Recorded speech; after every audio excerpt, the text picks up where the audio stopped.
failed recording. So yeah, welcome. I am so excited to be co-hosting with Adam. Oh, there's some background noise coming in. I'll just get everyone muted so that we're good. There we go. Welcome, welcome, welcome. Hopefully people will filter in. Hi, Adam. How are you?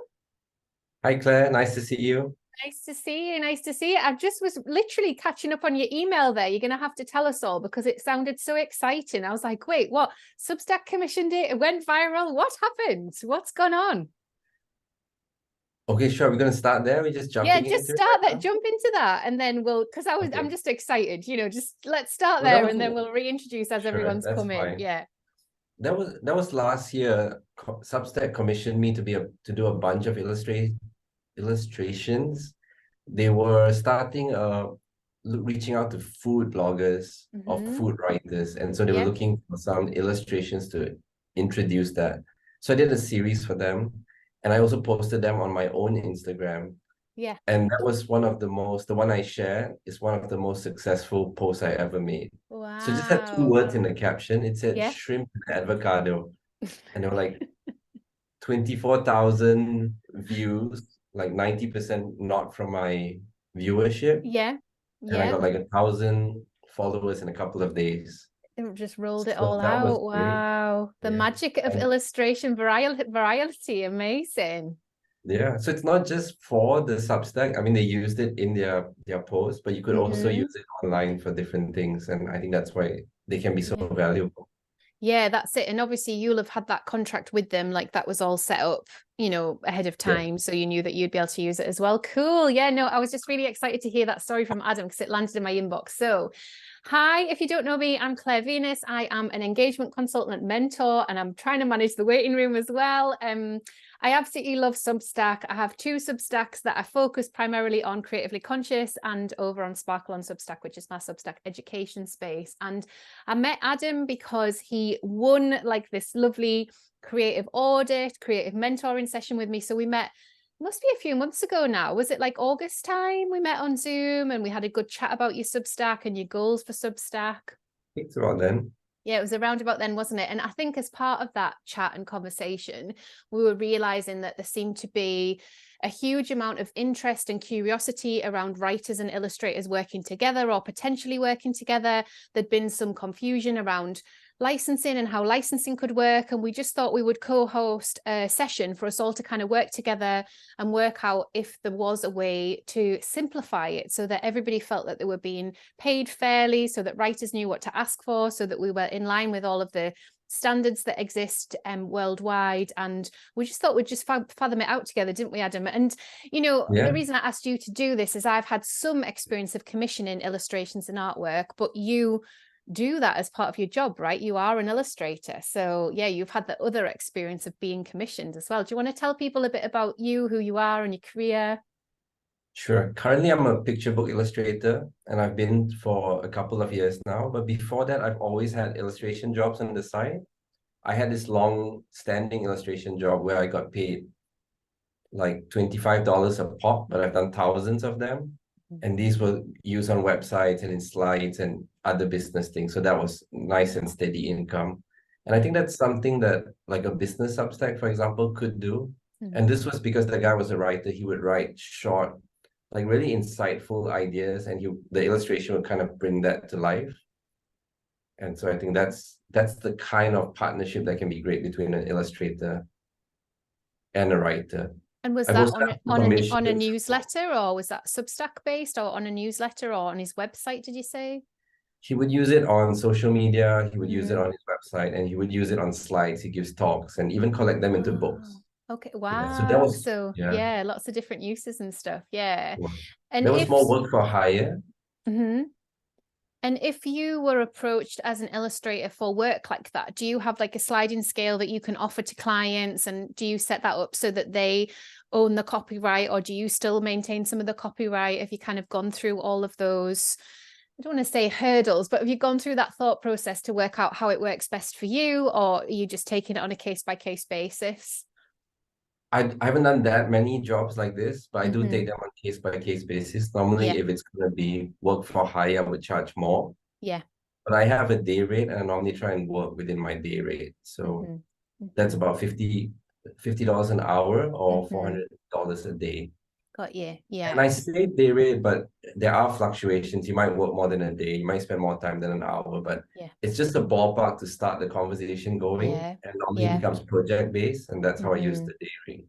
And people kind of can work around that, can't they? And I've certainly worked with illustrators whereby I'm paying per illustration, and I've paid per day rate as well. So I've done both types. I've worked on exclusive licenses, non-exclusive licenses. I've worked on like a list of where the illustration would be used, and that's it. And then if it was going to be used anywhere else, I would have to go back to the illustrator. So I've had bits and bobs of experience in lots of different ways, but never for Substack, you know, never primarily like, okay, like here's my big vision for 2024. Like I'd love a series of seasonal illustrations, say for Substack, to represent all of the pillars of what I talk about, and to kind of give people that bit of insight into escapism and wholehearted living and all of that sort of stuff.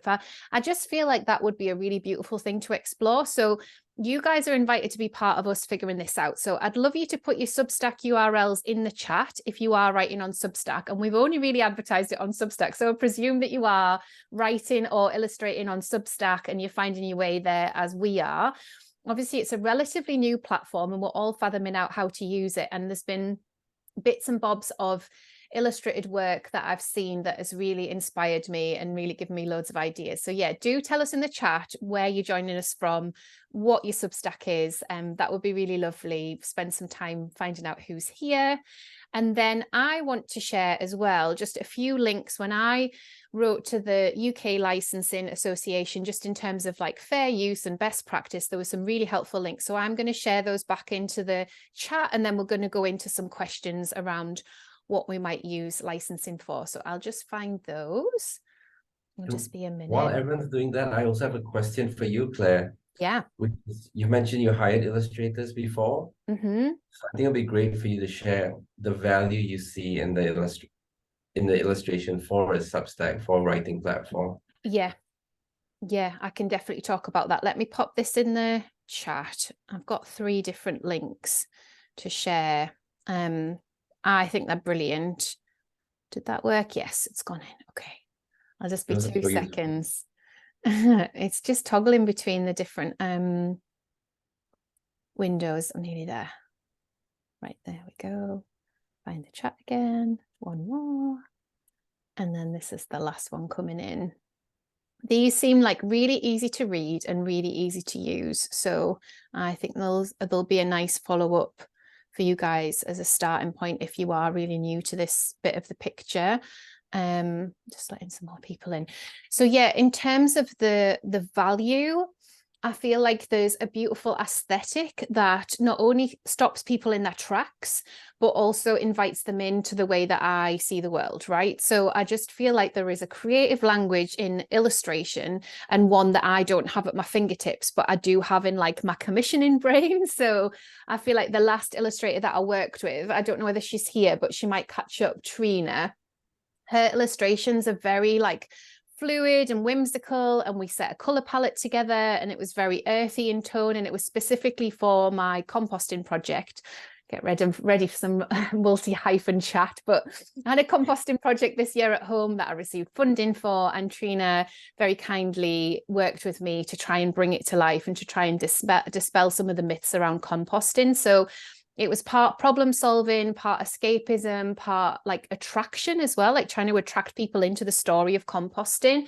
And it was a way of telling a story that did quite a lot with the illustration before I got into the words and the kind of explanation of what the project was. So it worked beautifully. And the second set of illustrations that she did for me, she made it so that I could use the illustration like, so it had various different parts to it, and she sort of I don't know how you guys do this, but she separated the parts out. So I had like a little chicken that I could use, and I brought that into Sparkle on Substack because it was fun. You know, it was fun and quirky, and I'm like talking about writing our about page, but there's also a chicken as the illustration. Like, why not? You know, why not? I have chickens. I love chickens. It's a talking point if people want to.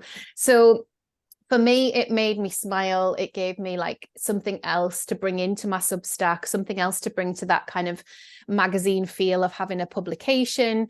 And it just felt like a really, really good thing to do. I haven't checked any of the statistics around writing with illustration, but I was really interested to hear what you said, Adam, in terms of like that impact of very few words and a strong illustration and how people connect with that online. I think that's interesting, isn't it? You know, whether that's social media or Substack, like just because it was a platform set up originally for writers doesn't mean that we can't do shorter pieces.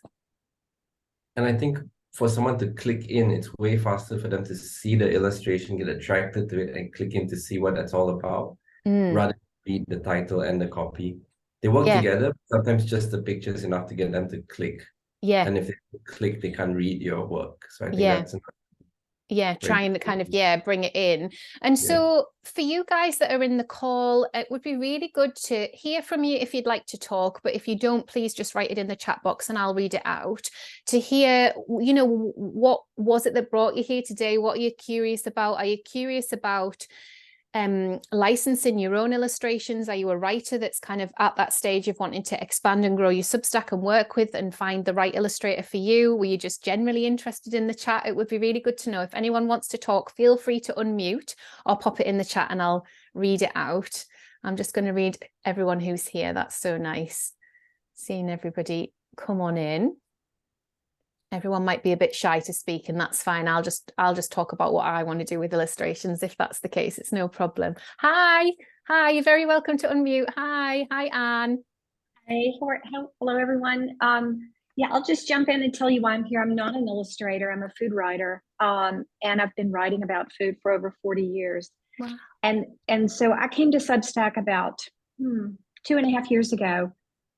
Really, and I have loved every minute of it because I have a freedom on Substack to write whatever I want to write about, and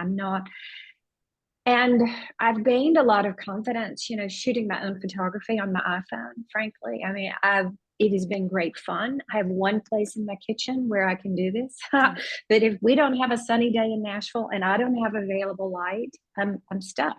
So, you know, the idea of collaborating with an illustrator kind of has always been in the back of my mind from just kind of makes sense to have a backup plan. And then the other reason is that this year I noticed in particular, well, I think too, with the war in Ukraine, I wrote really honestly about war and was able to go into history. And I've done a lot of writing on food history and talk about food in wartime. And then we had a tragedy here in Nashville with a school shooting, literally half a mile from my house.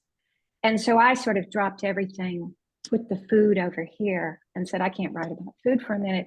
And it's really, I find myself drawn to pieces that have to deal with tragedy and sorrow and joy and plenty and these concepts and bringing people together at the table that are better, I think, illustrated and would set them apart from what I do day to day. So that's why I'm here. Wow. Thank you for sharing your story, Anne. Thank you. And it's really interesting to see how you've moved through a writing style and you've recognized that maybe there's something that feels like it's missing and something that could be easier for you in using illustration as well, like solve a problem to spending time in another writing space. You're like being a food writer for 40 years. That's incredible. And of course, when we're talking about food, we're talking about nourishment, we're talking about family, friends, being around a table. Like there's so much depth to that, isn't there? So yeah, really beautiful. And so in terms of numbers of illustrations that you think, given that you've been running your Substack a little while, you know, how often would it be? You know, could it be a weekly thing? Would it be seasonal? Would it be a special edition? How would it work for you? I think it would be seasonal in the beginning. It would really make me more intentional about this type of writing because yes, I would have to sort of get in an agreement with the illustrator that I need these illustrations and pay for them. And so that would need to go on my calendar. I would be writing about that as opposed to waiting for, you know, bad news to happen somewhere, which is kind of, I've been really reactionary, you know, about the way I handle this. So I would think seasonally. Yes, you know, and I don't think that my subscriber base would want me to write about this every day. I think they would Mm-hmm. get tired of it, and it's more impactful. And I think maybe to your point or Adam's point, by using an illustration, it does allow someone to sort of get it. Mm-hmm. Whereas food photography, you're kind of brought in and it's very enticing, and you're not quite sure what you're going to get, but you may get to be able to make that recipe. Whereas an illustration, I think it's more personal.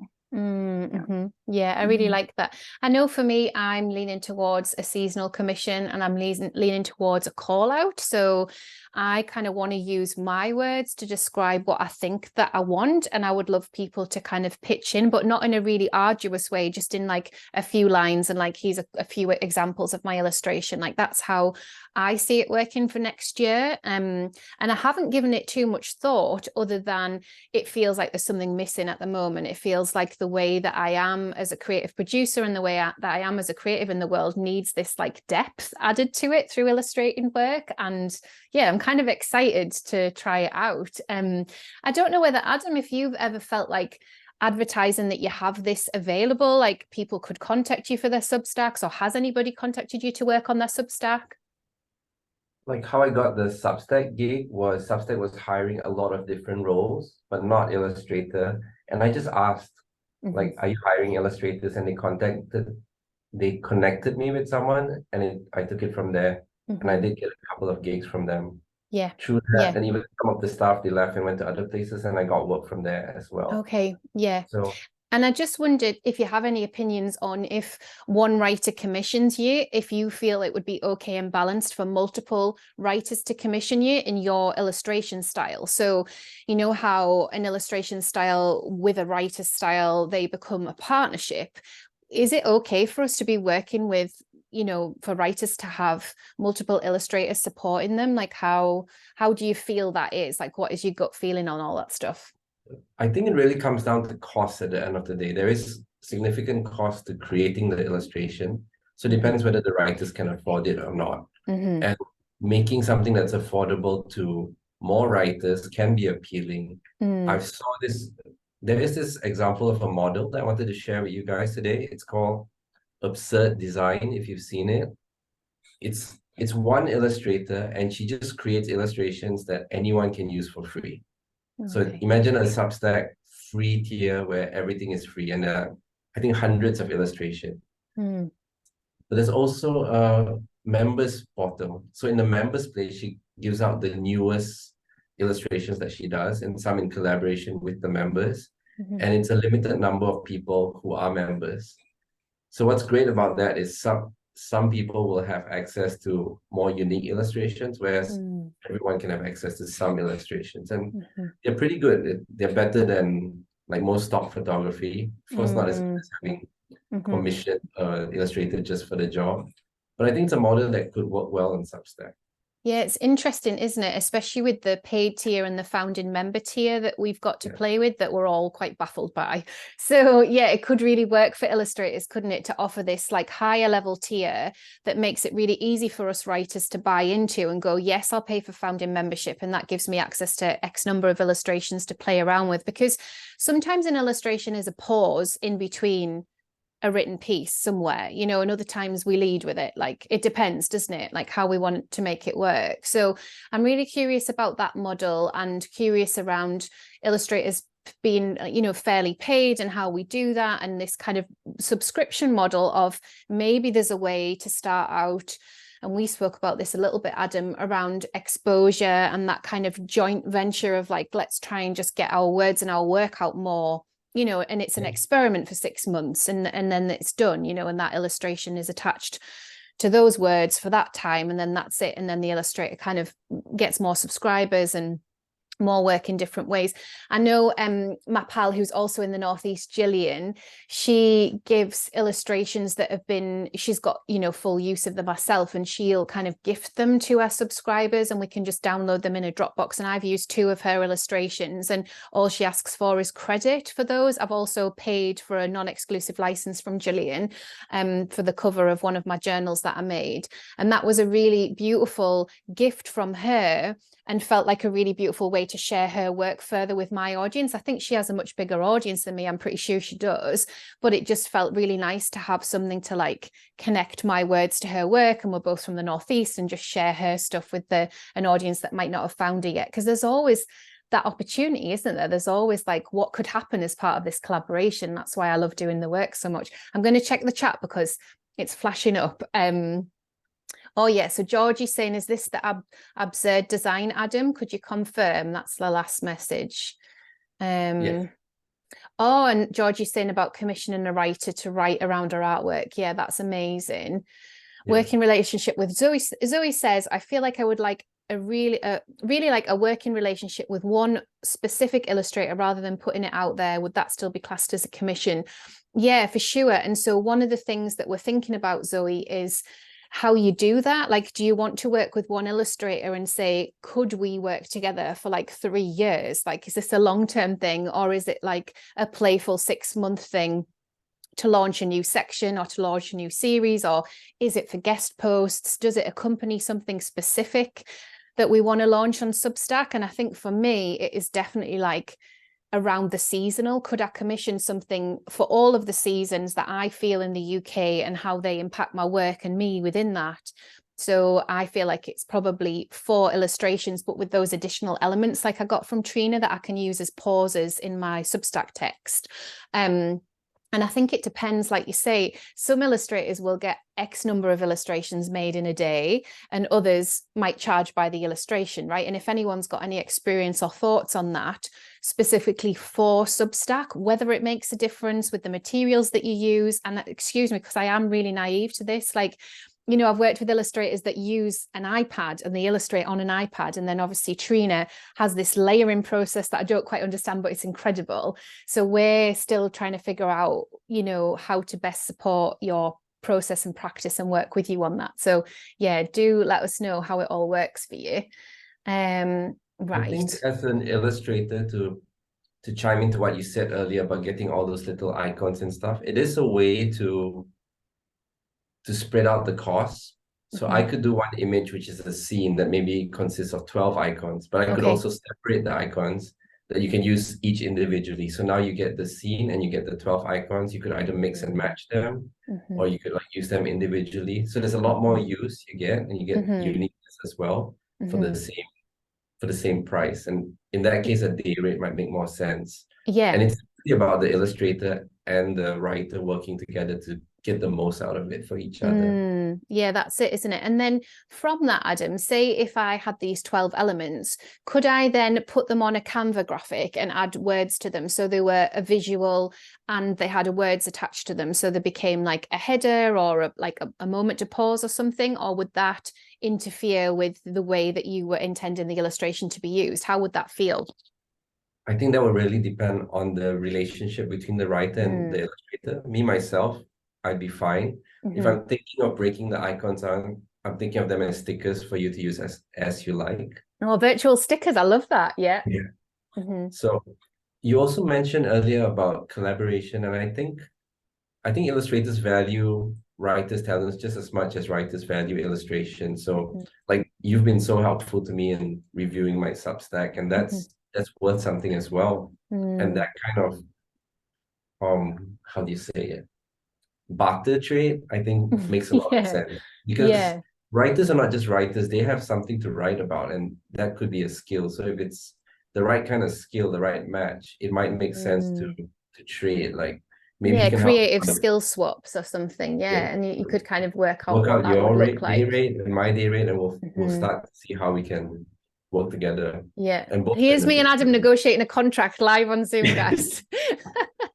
Probably is going to happen.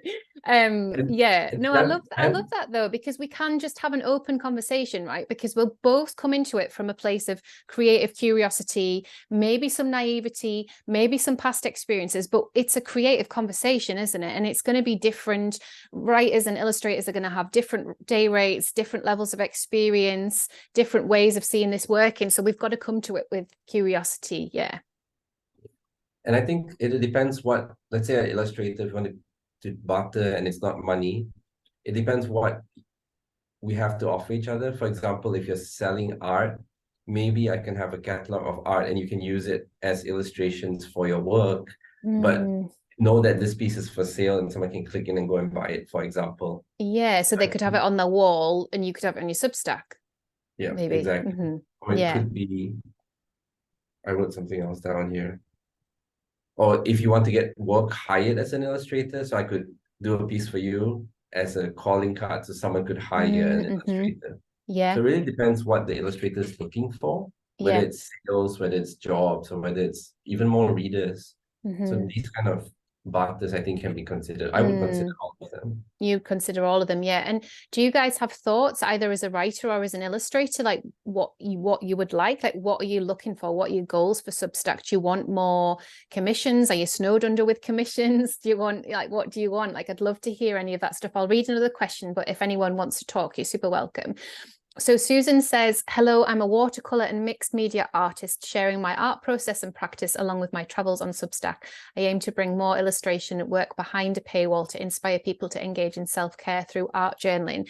So there's a real treatment there, creative treatment, and a real call to people who might connect to Susan's style of working, and that I might also, trip them past the paywall into being paid subscribers. They might see themselves in that space, and then they might want to use that in their own writing work as well. So it's quite a clear invitation from Susan, I think, in terms of what's behind the paywall. I think that's quite clever. Thank you for sharing that, Susan. That's really super helpful. Yeah. Amy's saying she's interested. Curiosity. It's so lovely to see why you're all here. Paige is saying she's done illustration work in the past, curious on how to integrate that into Substack. Yeah, I feel like there's a real conversation around, and it's my thing anyway, around this joyful growth. Like, it feels joyful to creatively collaborate. It feels joyful to put something out that resonates with people. It feels joyful to see something and go, wow, that's exactly how I wanted the visuals to look, or exactly how I saw it working, and just to kind of put that out in the world and try it. So yeah, there is something really special about just having more of these conversations, and I am certainly really happy to hold space for more of this type of chat, probably on Substack, because it makes sense. We can start a separate thread and we can start working things out, and people can swap emails and stuff. You can do that here. It's really what support you guys want. I'm really happy to hold space and just curate that a little bit if it makes it easier and less stressful. I wanted to do a follow-up to this post anyway, and I guess before we get to that, it's just getting into the bones of exclusivity and licensing and how you want things to work. I mean, I'd love to hear from some writers, probably some illustrators too, around licensing exclusivity and how that feels. You've put the work in, you've illustrated a piece, and you've sold it on an exclusive or a non-exclusive license, and then what? Does that just feel really good? You just let it go into the world, or does it kind of feel tricky if people are using it in various different ways? Like, how does it feel? I mean, Adam, you might have thoughts, but other people might too. I know that I've done illustration work in the past, and it was kind of around branding and logo, not necessarily logo. I thought it was for like a single event, and then she spread it out onto different things, and then all of a sudden it was like on candles and stuff. And honestly, like, it was great, but it took me aback. I didn't expect it to have grown its own life. And as someone who is weird about money,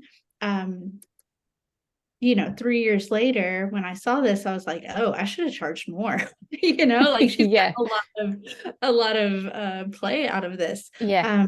So I'd be interested in hearing Adam talk about like how he works around that. Yeah, that's such a great question. Thank you, Paige. Thank you. I have had a similar horror story. I did a web design, and in order to do the web design, I thought it'd be great if there were nice illustrated icons. And this was for a huge stationery shop. I might be saying too much, but then I went and saw the shop, and they used all the icons as signboards all around the shop and everywhere in the shop. And I charged it as web design, but now they're using it for interior design. And it just felt, Yeah. And I didn't know at the time, I didn't know how to negotiate, or I never even said anything about it. I felt that wasn't the correct use. Maybe it's a close relationship and they think like, oh, it's okay. But what I do now is I make it very clear when the contract is being set out, what are you using it for? And if you're going to use it for anything else, that's not included in the license. So you can use it for a few things, or you can use it for a certain amount of time. But if anything else, then we have to have chat again. It's not included. Then basically you owe me money if you did something. And I share stories like this to help them understand. And normally in the beginning, they're like, oh yeah, yeah. And if you have the conversation with them about it, they're more likely to ask, is it okay if I put it on social media? Is it okay if I use it for this and that? So I think it's really important to have that conversation early on, and even in writing. Yeah, that's super helpful, isn't it, Paige? I've learned a lot there, because it's almost like bullet pointing all of the places where it is allowed, like, and it's infinite, right? Like they put them like on candles. How would you put an illustration on candles? That's wild. But yeah, it's like there are infinite uses. So it's almost like you say what the uses are, and that's it. Like that's the list. And then if they think of other things, because you couldn't possibly list all of the different ways that they could be used, could you? So I guess you say it's these number of places for this long. And that's interesting as well for Substack, right? Because as far as we trust, it's evergreen. And so that Substack post will be able to be read 10 years from now. I mean, I'm being bold here, but you know what I mean? It's like the illustration will live there for a long time. So probably in the case of Substack or social media, we need to be saying it's lifelong. Would that be the right language? I think you could say something like, and this is just me, I was thinking about it as well. You can say it's good for this post. Yeah, you can retweet it, but you can't make a new post with the same artwork or a different post. It's for this particular use or this and social media, but you can't just keep using the artwork over and over unless that's what you decide to do with it. Yeah. And then it's deciding whether it's exclusive or non-exclusive. So like if you're using a chicken, can I still use the same chicken that you're using? And how would you feel about that as well? Yeah. And I really love the idea of exclusive, but non-exclusive usually, and tell me if I'm wrong, would work out cheaper for a writer to commission, right? Because then the illustrator holds the license and can do other things with it. A big brand could come in and buy it. You know, it's non-exclusive. So yeah, I think if you want to guarantee as you grow in your Substack that it is only on your Substack and it isn't seen elsewhere, exclusivity is the way. But in that, it's going to cost more, right? Because, well, unless, yeah, I mean, how does it, you've commissioned the illustrator for a day and you've agreed on an exclusive license for that writer. Is that like the end? That's it? Like that could work as a fair way to work with an illustrator? So the other way to term it is work for hire. Which basically means I don't even get to put my name on it. I don't have to. Maybe I can, depending on the deal. But we could do a deal and say that I don't even put my name on it. You just bought these illustrations. They're yours completely. I give you a price, and that's the end of it. Wow. Yeah. I can't imagine a world where I wouldn't want to ask the illustrator to put the name on it. Like yeah, it just blows my mind. But I guess if you type anything into Canva and if you're in the illustration section, you don't know who's made that, and then we just could use that. So yeah, it's interesting, isn't it? Tech company, for example, I don't think they could illustrate yeah, okay, yeah, that makes sense. Yeah, that makes sense. But in the case of Substack, it's not going to deter from anybody's Substack linking them back to the illustrator's Substack or website or social media or just even the signature. You know, it's a generous platform and it's a generous thing. I would imagine people would be okay with it. Again, you know, tell me like what you think. Like, how do you see it working? Is the signature distracting as it sits alongside you writing? Let me know. I'll pop back in the chat.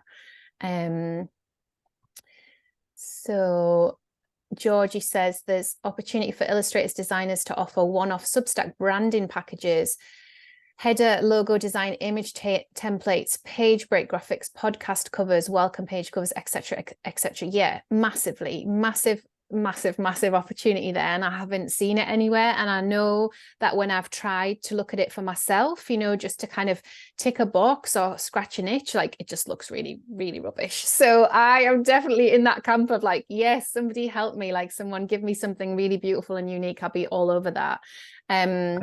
Devil's advocate point to that.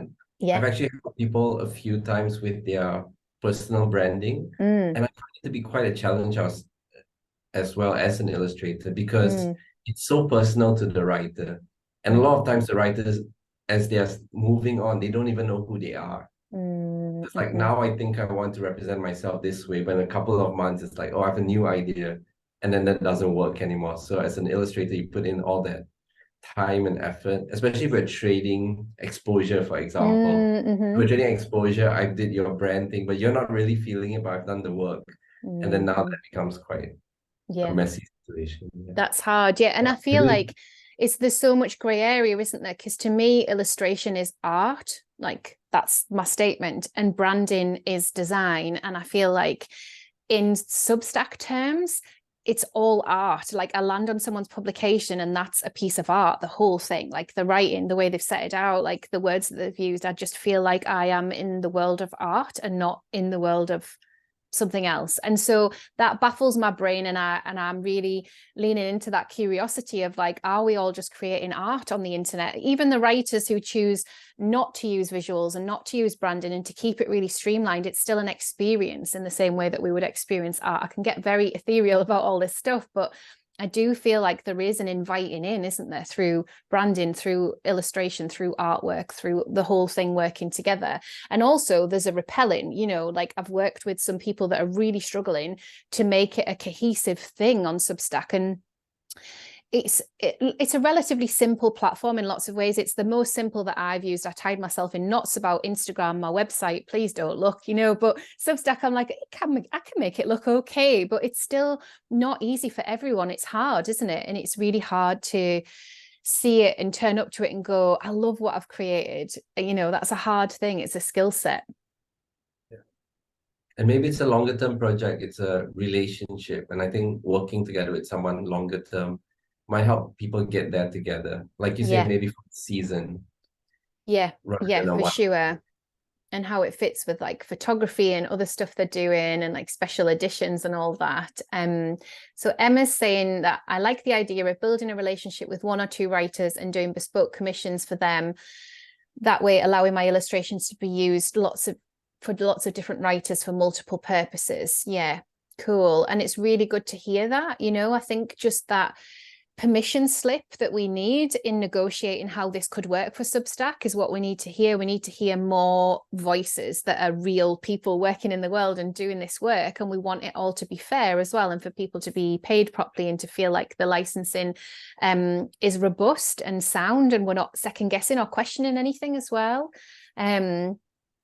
In terms of your process, Adam, and how you would choose a color palette for a client, like might they come to you with some suggestions, or do you have like a house style that you are saying like, these are the types of colors that I go for, like this is my kind of way of working? How does that work? When I worked with Substack, they gave me the color theme and I just worked with that. So that was simple. And I think if you're a big brand, you have a color theme. But when I was working with another publication, what they did was they told me the theme, and it was a seasonal thing. And it was about global warming and climate change and things like that. So I suggested a warm theme to go with that. So okay, a warm theme. I like that. Yeah. So that's like a tonal thing. So that aesthetic is tonal, is inviting, it's feeling warm, it's feeling cozy. Is that what you mean? No, not so much. It felt like hot, like everything was too hot. Everything was too hot. Okay, I've got it. Okay. It was amazing. About climate change. It wasn't like a happy article. Oh, yeah. That's the reality. I think for that series, it was important to use illustration rather than pictures, because I think the pictures might just be too doom and gloom. And the illustrations might be able to tell you that it's bad, but in an artistic way. Some depth there, and the tragedy. In terms of someone who's nervous to approach an illustrator or doesn't know how to kind of make that approach, they've literally got no idea, you know, you might be charging £1,000 per illustration, $1,000 or like $100. They've really got no clue what that is. Are there kind of, you know, PDF cost sheets that you guys use? Like, is it all done via negotiation on email? Like, or do you have your prices quite transparent on your website? Does anybody do that? You know, because I know it can feel just quite daunting to try and ask for prices and try and work out whether we can afford it, or, you know, I'm always really surprised because it's a huge sliding scale. You know, I've commissioned illustrators for live events that have done incredible pieces of work, and the cost of living crisis has brought that up because of materials, because of travel and all of that sort of thing. And, you know, my commissioners have had to find the money, and that's fine. But I think just knowing roughly really helps a person. Like, we could start here, like this is the basic package, and then from there you could add on, or, you know, if you want something more complicated, it's this, like, because there's so much to it, isn't there? So yeah, if anyone wants to put in the chat, or if Adam, you've got thoughts around how people can feel okay and held in asking the questions and not upsetting anybody or presuming too much. I think that's a really huge challenge, but I think what writers can do, and I've experienced this recently, is just ask for a rate card, ask for a ballpark. But I think it's important as well for the writer to explain all the uses, because it's not, you're not just buying an illustration, you're licensing the usage. So for example, you can ask me how much I charge for an illustration. I can give you a day rate, but if you're going to take it and put it on a soft drink can and sell a lot of soft drinks, then that's a different price altogether. So I need to know what you're going to use it for, and then I could give you a ballpark figure and we could start from there.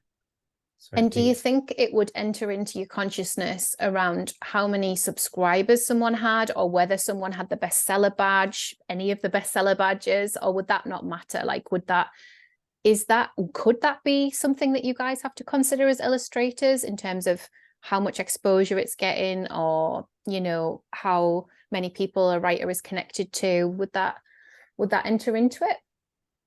I think first I would have to advocate for the illustrators. There would be a threshold. Yeah. So it doesn't matter if you have one subscriber, the illustrator still needs to get a certain amount.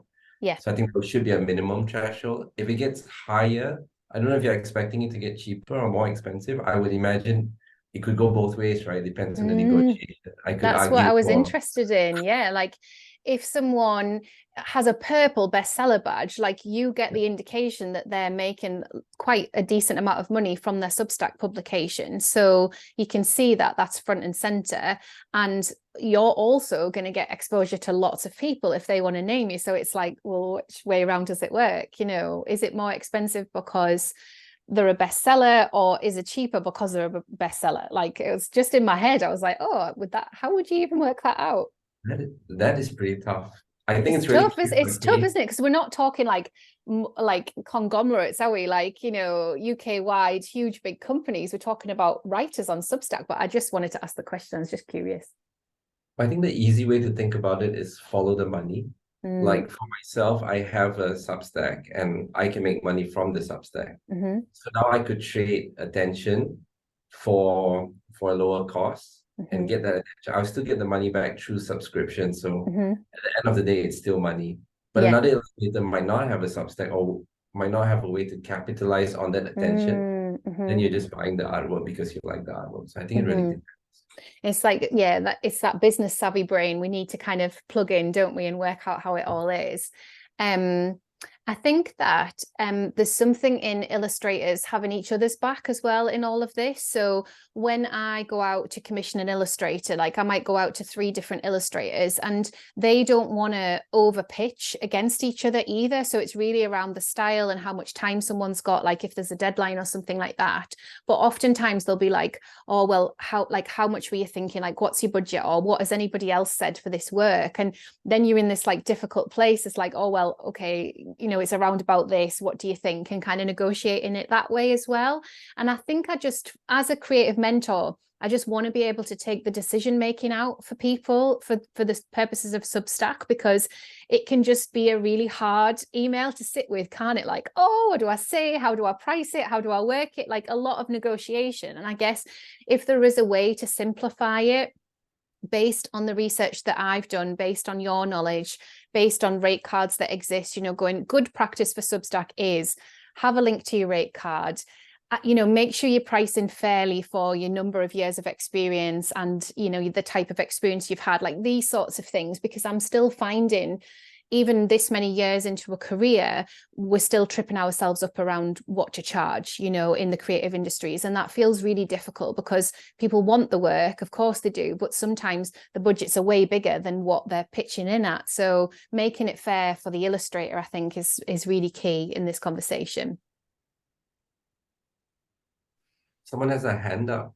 Oh, hi. Hello. Hi, Georgie. How Hello. are you? Hi. Hey. I was just going to say on that point, actually, sometimes I used to do illustration and stop motion animation, and sometimes I would happily charge less because I really wanted to work with that person. They might be a smaller, like a freelancer or a small business. So like the pricing can obviously, your pricing can change as you get the jobs in as well.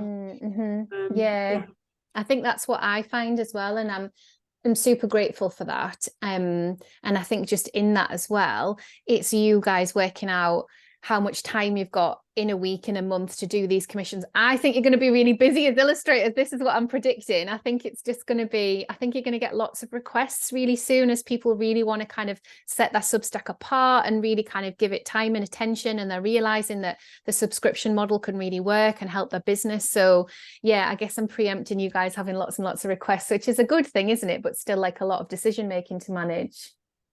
I think everyone should have their own hourly rate and day rate as a baseline so they know how to answer, but I don't think you should put it out publicly. Okay.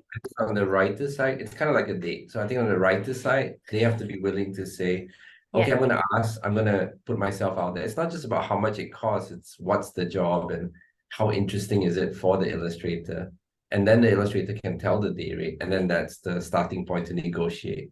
And I think you can negotiate quite wildly, but it really depends on those features. Yeah, I think that's really savvy advice as well, and just maybe gives everybody a little bit more assurance about how to set it up. There's like lots of nice bits of chat happening in the chat here. So what I'll do, obviously with your guys' permission, I'll save the chat, and if there are any kind of like really helpful links or conversations that have kind of confirmed something, I'll put those out in a post, but I won't, I'll not share anything personal if there's anything kind of gone on about specific personal things. It's really just the headlines and any links that people have shared. So I hope that's okay, but I do want to share it in a way. I've learned from recording Zoom workshops that people like to know what was in the chat as well, because of us kind of seeing the chat and working with the people who are chatting. So I'll try and find a way to do that. Some screenshots and stuff going in. Great. Okay. So we've got a few more minutes. Is there anybody who wants to pitch in the chat, either as a writer or as an illustrator, to say, I'm here, I'd love to work with someone, like, can we take this onto email, or, is anyone there? Or, you've got each other's Substacks and stuff, so it might not be quite yet. You might need to kind of have a look at each other's work. But if there is anything that you want to do in terms of networking in the chat, or any call outs that you want to do, like, you're so welcome to do that in this chat. If there are any other questions for me as someone who's commissioned illustrations before, or Adam as an illustrator, we're here. We'd love to chat to you more. If you feel like that's answered quite a lot of your questions, then yay. And we're hoping for like really bright and beautiful things next year on Substack. I do feel like 2024 we're going to see so many shifts, and I have done even in the last 6 months. It's been really beautiful and really they would say thumb stopping, like in terms of the scrolls, like, wow, look at that. And I'm really enjoying it as a consumer, as a reader. That's a really special place to be. So yeah, any questions, anything anyone wants to ask? Georgie's got a question for the writers. How would you like illustrators to approach you? So yeah, what would feel like a nice thing? Maybe Substack's tricky, isn't it? People say, oh, there's no DM function. They want the casuality of a DM, but then you've got to kind of email someone or reply to the Substack. So it's a really good question.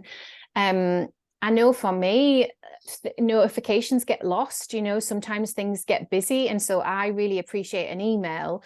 even sometimes emails get lost, but I do really appreciate an email because it just puts me in that spacious headspace of like replying and having a thoughtful space for that. Whereas sometimes I feel with the notifications, I have to like work through those and then I'm still behind. So I really like an email personally. I don't know if anyone else has got thoughts and wants to reply to Georgie in the chat. Adam, was there anything else that you wanted to share about process or your goals as an illustrator for 2024, like the way that you're using Substack as an illustrator, but also like collaborations and partnerships as well that you're interested in? I'm going to share my dream job, but I'm going to try and answer Georgie's question. And I think the best way to do it, I've done this before. If you're trying to pitch to someone who's pretty big, the best way to do it is to actually do the work first. Like do one piece of the work because you love them so much. Like if I wanted to work with you, maybe I would take a post of yours and turn it into something and show it to you and say, I've done this for you. It's a gift. Take it. And I would love to do more of this with you.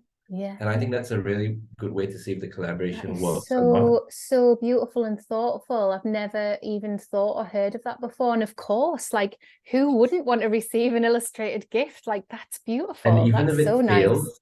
like even if there's no fit or there's no budget or anything, you can still share it. We still start the relationship. And I think that's really important. Yeah, that's really, really nice. I know for me, like I've said this already, but I would really love artists to sign their work, illustrators to sign their work. It just feels really important to me. And I know I've worked with illustrators in the past and it's come back in and I've gone, you haven't signed it. And they're like, I'm so used to not signing it. I'm like, please sign it. Like put your name there. Like that feels really important. And that would be something that I would nudge people towards thinking about for Substack, because I feel it works on that platform. You know, it's built on relationships, it's built on recommendations, it's built on collaboration, community. And I just think it would work. So yeah. Lots of links popping into the chat. That's so lovely. Collaboration so my dream gig on suggestions. Substack would be actually to collaborate with a writer.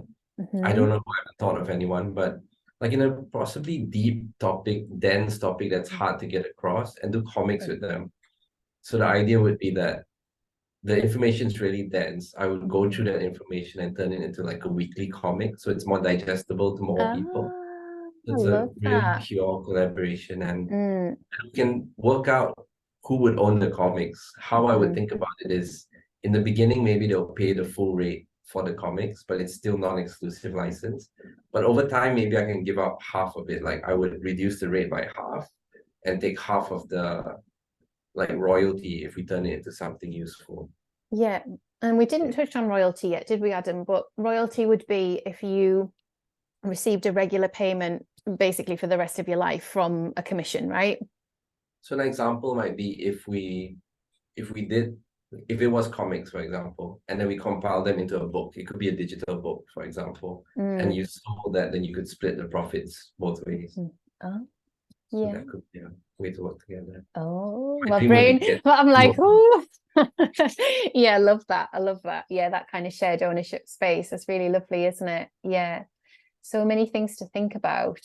Yeah, I feel like, I don't know whether you read Russell Noety's work, Adam, but I feel like there might be a nice fit with you and Russell. I spoke to him last night for the podcast, so I've shared it with members, and I love his Substack articles, but what I say to him is I feel like I need to print them and highlight them. And the reason is because they're so long and dense and so well written, and there's so many points in there. I'm like lost, and I'm like, okay, I just need to pull something out. Like I need one thing to move forward. Like he's such an amazing educator. He's such an amazing businessman. He's such an amazing thinker, but he's also genius, right? So there's just so much of it. So yeah, I feel like it might be a really interesting fit for you to chat to Russell. He really values the magic of illustration as well. He's really into it. So it might be nice fit. Have a listen to the podcast and see what you think. But yeah, there are lots of people. He writes the author stack on Substack.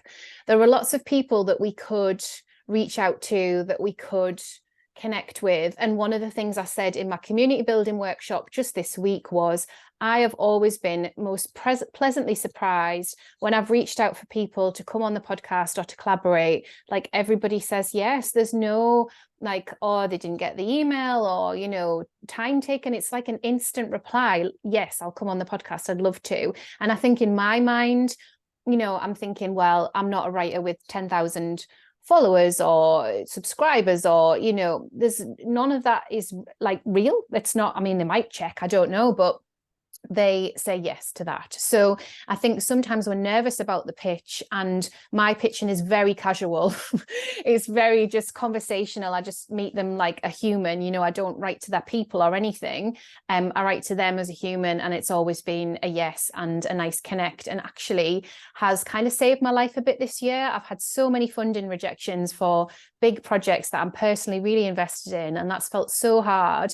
And then these lovely interactions via Substack are a yes, and it's like, yay, let's do something together, let's create, let's have a conversation, let's see where it goes. So yeah, little last nugget from me is don't be afraid to reach out. And you know, if it does go quiet on the other end, you know, maybe you just reach out a few more times and in a few more ways and see how it all lands. But it's beautiful work if you want to take up space doing it, isn't it, Adam? It sure is. Yeah, great. Okay, well, we'll end it there. But thank you all again for coming. We're going to share the replay. I'm going to have a little look at the meeting chat and make sure that I can pull out some really helpful bits and bobs for you. And Adam and I will chat further about if there's anything more we can do to kind of hold the process of writers and illustrators working together. Just for the love of it, guys, honestly, like I'm so up for it. I'm so up for seeing it as a consumer. I just think it's going to be the most gorgeous thing. So thank you all for being here. Lovely to see some of you and put names to faces. I've really enjoyed it. Thanks. Just want to acknowledge you as well, Claire, and all the work you've been doing. You're really pulling the community together. Oh, thank you. You're doing really great work. Thank you. It's just, I'm just guided by the vision, you know, like I just feel like so congruent in showing up. I'm just like, you know, what's the next thing? Come on, let's go. Like, I'm so up for it all. It's lovely. It's so nice to have done all of this work in person for my whole career, and then to be able to do it online and meet people from all over the world. I'm really enjoying it. So thanks, Adam. Thanks, everyone. See you all soon.